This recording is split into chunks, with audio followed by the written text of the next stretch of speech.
Ghatal Panskura bus stand মোড়ে আবারও এক মর্মান্তিক পথ দুর্ঘটনার সামনে এসেছে।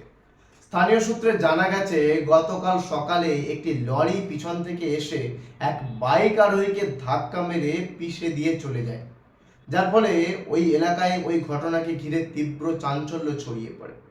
তবে এই ঘটনাকে ঘিরে নতুন করে সামনে আসছে স্থানীয় মানুষের দীর্ঘদিনের অভিযোগ।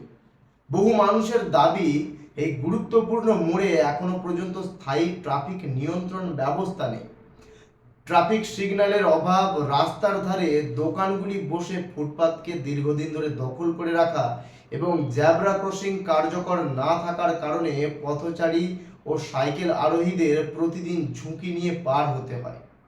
স্থানীয়দের এক অংশের বক্তব্য, এর আগেও এই একই জায়গায় একাধিক দুর্ঘটনা ঘটেছে, তবুও পরিস্থিতির তেমন কোনো স্থায়ী পরিবর্তন চোখে পড়েনি।